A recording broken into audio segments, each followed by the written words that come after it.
Sir Speed, going back to the meeting. Any regrets that you guys didn't have the meeting earlier?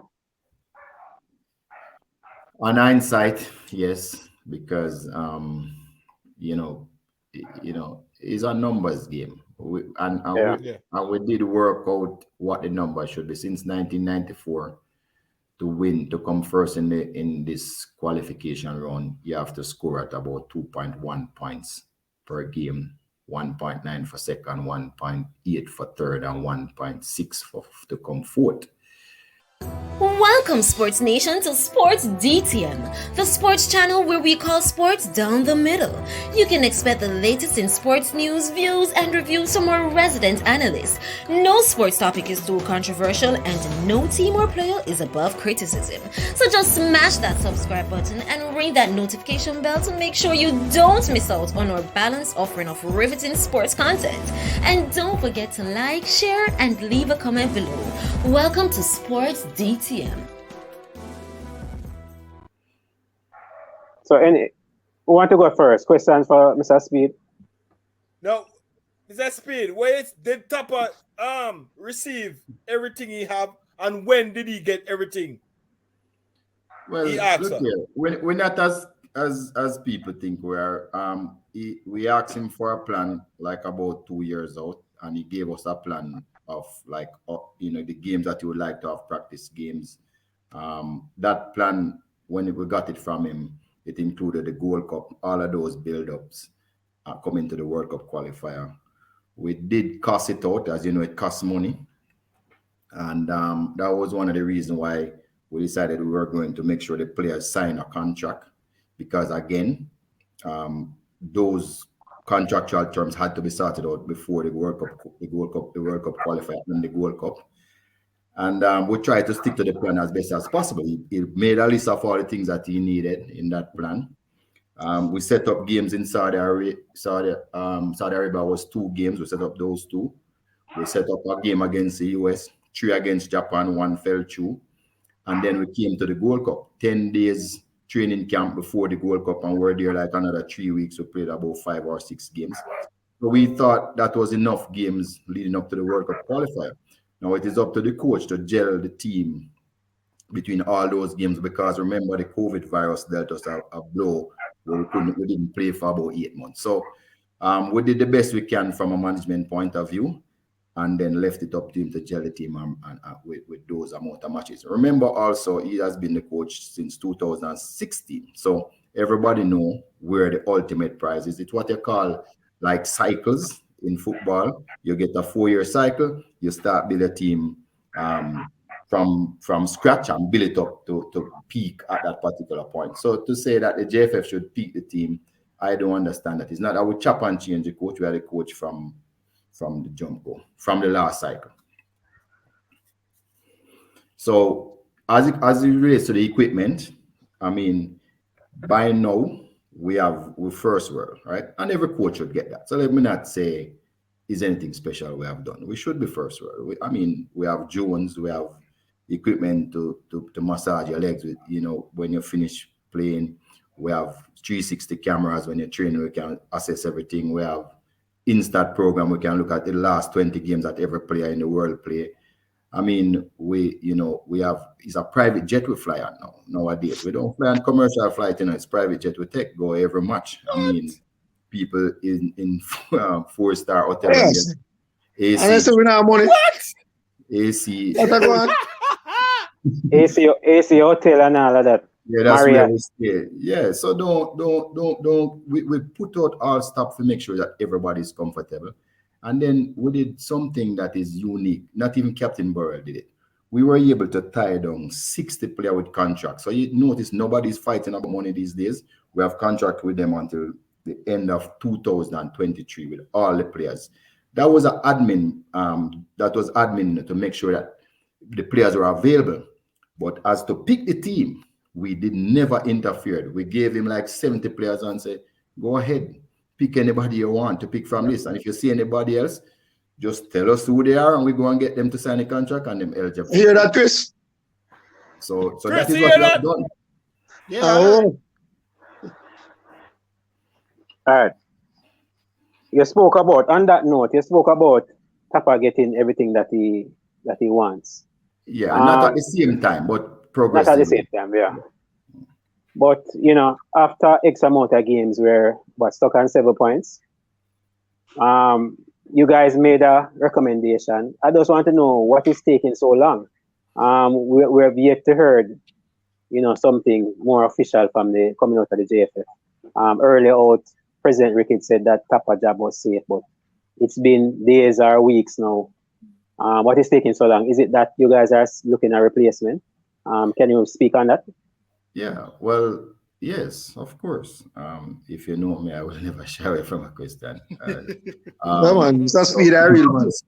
So what happened is that every single time the team tours. Oh, let me clear up a point. Since Rennie Simoes, we have no more technical director. There's always a head coach. So there are two different functions now. But the head coach, I mean, they are the chief money getter in the program. Their job is always on the line more than probably any other coach, because their other coaches are for development mainly. The head coach of a senior national team is to win stuff. It's not their development must take place. You get the best players you possibly can from anywhere in the world they're born, or ones we can change their nationality to Jamaican if we can, and get them to play, and our focus is to win their head coach. Of course, there's some development still, but minor. That's a minor part of it, because you might care a couple of young players, but we don't care if you don't care any young players. Just win everything you got to win. That's the thing. So and the FIFA says that you must have a technical director who don't coach. So you see, the rules is just very clear. It's not that we can even say you're a technical director and you're a coach. If one of our technical director coach, he must hide and do it. He can't do it because FIFA even fund that particular technical director, right? We don't pay for him. FIFA pay for that person. All right. So go back to this. Every single tour that we have gone on, whether it's under 13, under 15, under 17, under 20 senior, the technical committee gets a report and review the tour, right? And there has been different views from different people. There are 7 persons on the technical committee, and we are also the one that recommend coach to get the jobs, or recommend that we lose faith and confidence in them, right? That's one of our job. But that's not just what we do, Chris. We start the coaching school. If you notice, we have a 24B license coach now. We're looking at 6A license coach next year. We also work on things like the club license, and that is why the controversy with Wadada, they just never make it down. We say, well, we're enforcing the rules. We don't care. From now on, this is the rules, and we're enforcing it. Well, the rules are always there, but we never used to enforce it. So the technical committee we do all, like, we start the academies now. We have regulation for the academies for them to work in Jamaica. So technical committee do all the power, right? Different from just monitoring the head coach. But we do monitor all the teams. And we believe, just like you, that, at this particular point in time, 7 from 24 is bad. Anyway, you look on it, upside down, around the corner, around the back, anyway, you look on it. But the truth is, we're not full of ego. We leave it to the executive committee. They are the ones who ratify or decide on any decision. Recommendation we make, they are the ones who put it forward. Sometimes go to the board, sometimes the executive committee, sometimes recommendation can be handled by the general secretary. And that's how we work. So we finish our work. By leakage, everybody know what our vote was. I mean, the vote exactly. So we don't have, it's not our legacy now. It must be somebody else. We'll just leave it there and we'll move on to do other work. How long they want to take is fine. If they don't want to do it, we're still fine. And we just move on and continue. All right, a follow up. Thank you. Before you go, Chris, a follow up.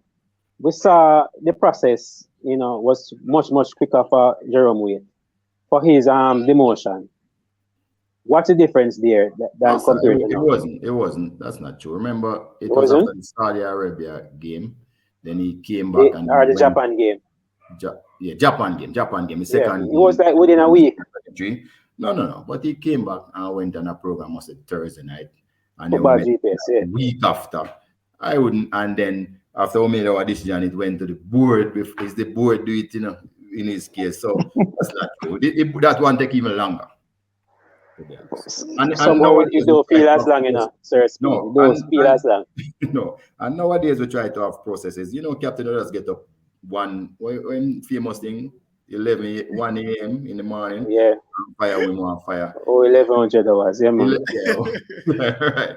We're not into that now, man. We try to be better than that, man. So that is why.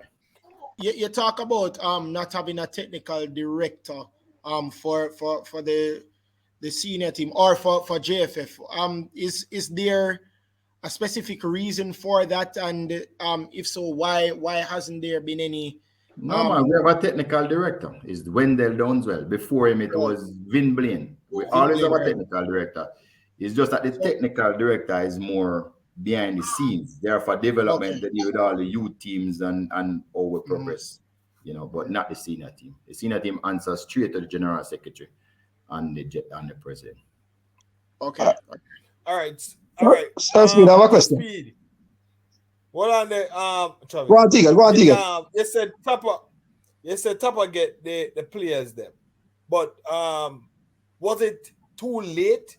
Did he get them too late? Like, remember that some of the new players coming like months before the World Cup qualification or during the World Cup qualification. Why didn't he get them like a year or two before the qualification started? No, but remember, he was scouting like people like even Liam Moore. Remember, he went to England. He used to go to England a couple years ago and was scouting, but then the pandemic cut that scouting trip kind of short. So what happened is that instead of us getting to know some of those players intimately, like you would go and watch them play, etc., we had to go by reports. And then the pandemic didn't allow us to play any games for about 8 months in the preparation period, as I said before. So by the time that happened, we had the 2 Saudi Arabia games, 3 Japan games, the USA games, and the Gold Cup to get ready. And the Gold Cup was about 16. But if you add them up, it's about 11, 12 games. And I would think that should have been enough for us to figure out what we want to do. So it's always short all the time. We can't, and maybe if we had more money, we probably could have put on more practice games. But the Gold Cup, I thought we should have tried to go there to gel the team instead of try to win the Gold Cup. But we want to win everything, because if the World Cup was that important, then we should peak up to that World Cup. So all those players was available. Remember, before that, we had the contract negotiations, and we had all of these people sign the contract, so they were available to play. So I mean, it wasn't up to us at that point who played. All right, so Speid, I have a 2-part question. The first thing, the vote is from the technical committee, and we heard that the technical committee vote unanimously to 5-2. So in a case like that, if I vote from the technical committee, vote 5-2, for me, Tappa is out, Yeah, because that is unanimous. Almost. And the next thing, is there any truth to? Because we heard that they said 7 players. So if Tappa get fired, them out too, So we wonder if there's any truth to that rumor. Is just rumor. But remember, we have a squad of nearly 70. But I don't know if that's true. But with management all the time, you have to be prepared. So we'll be prepared if that happens. But Mr. Speid, if a case like that, I think those players, my opinion still, if that is true, those players should never play for Jamaica again. I don't look here. Everybody have their choices. I mean, if I'm sure they are thinking about that, if it is true, that they might get into that problem. But we're not worried. We have almost 70 players, and we have more. I mean, we're getting for players, we're getting requests left, right, and center. More people want to come all the time. And we're trying not to, because that is not good for the chemistry of the team right now. So we're not really perturbed about that. I mean, there's, some of those same players didn't go on some of the tours too, and we played without them and got some good results, some mixed results. But so we're not worried about that, to be honest. 7 players couldn't worry us a lot. Sir Speid, going back to the meeting, any regrets that you guys didn't have the meeting earlier? On hindsight, yes, because it's a numbers game. We did work out what the number should be since 1994 to win, to come first in this qualification round. You have to score at about 2.1 points per game 1.9 for second, 1.8 for third, and 1.6 for to come fourth. So we knew all of that. We work out all of those numbers. The coach also gave us a figure that he's going to end up at. So it's not like we weren't been trying to be scientific and doing our thing. We work out all of those. After the first round, we realized that we were in trouble because for us to qualify again, we had to score at like 2 points per game, which only one team in CONCACAF has ever done that since 1994, and it was Costa Rica 1 year. Not even Mexico has ever done it before. So we definitely were in trouble. But, our committee thought we should give it more time because of some of the obvious reasons. But it just never happened. It just never happened again. So we had another meeting and we made a decision that we made. There have been rumors that the JFF don't have the money to find a replacement. Any truth to that? If there should be a replacement, any truth to that? There is no truth to that. If you know me, I told me I have plan B and C long time. All right. The young man is from Hanover. Right. So, Sir Speid. And somebody said... Go ahead, Tiga. Okay, somebody is saying in the comment that if Tappa fail, did the JFF and the technical committee fail also? Yes. In the recommendation. Yes, we are one team. Of course we fail. But as I said before, we have to analyze. We're very analytical in our technical committee. We have to analyze if we fail the country too. And if we do, we decide what happened. I agree with the person. All of us fail. It's not him alone. So, Sir Speid, there's any truth to that if we fire Tappa, we can't pay him off? Because there's a rumor going around, so if we fire him, that's a reason why we have to pay him off and we can't find the money. So there's no such. All right. His contract is not written like that. Sir Speid, in the meeting, there was another voting that took place in terms of should we continue the campaign. Was that really a vote? And realistically, because the number, I think 6 persons said that we should continue. Well, are you saying that the JFF was contemplating just giving up on the campaign? Was that an option? No. You see, you have to understand sequence. If we not try, then probably no matter who coach the team, right? Yeah. Right. So that vote was to say, are we was in relation to the coaching qualify? And then if you say yes, we want to qualify, then the question asks then who should I make go forward with the team to try and qualify based on the performances so far. Because I was wondering. It's a kind of procedural vote. You know them parliamentary, I think there's a procedural vote first. Right. But I was wondering if the JFF plan to tank and just send out anybody and lose the games. Because for the integrity of the campaign. No. One person on the committee posited that maybe we should bring this set of players who's going to play in 2026 now.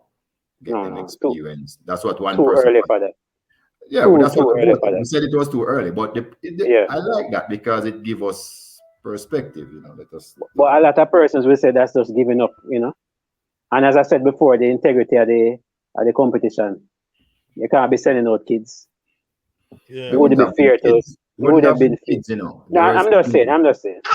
No. But if you look at the current squad, right, you would find players that going to repeat. All they are saying, maybe we should use those players who are going to come back in 2026, and you can name them. It wouldn't be kids though. It would still be some pretty good players. Okay. There's an next question out there. I'm saying that if the JFF doesn't accept the technical committee recommendation, will the committee resign? Will you and the staff pack your bag and go? If you're telling the JFF, say, hey, this is what needs to be done, and we're not getting the result, we give the man everything he want. You understand? We give him house, car, land, shoes, sock, rat, dog, puss, and nothing happen. And we recommend this for us to move on. And the JFF says, no, sir, not bother with that. Would you and your team just say, you know what? Would you be happy with that? Would you be happy with that? No, but I wouldn't be happy. But you have to look at if it's an ego trip or not, because If Okay. you're on the no, supposed to go in the middle and you want to take it into another direction, like you want to go Ray, right? And the other people say, no, we're not going Ray, we are keep it straight down the middle the same way. Would you resign? Yeah, just so is because it's not my decision that part. I know what we make our recommendation based on our knowledge. It's not our decision here and in. We have to be respectful to the board who was their duty, different from us. Right. I mean, we are a person who are supposed to advise them. I mean, and it's their legacy now. So if they don't, then it's their legacy, because the good and the bad thing is that everybody in the world know what we said and what our opinions are. So it's the JFF need to make their move. If they say to keep the coach, we have other work to do. We move on.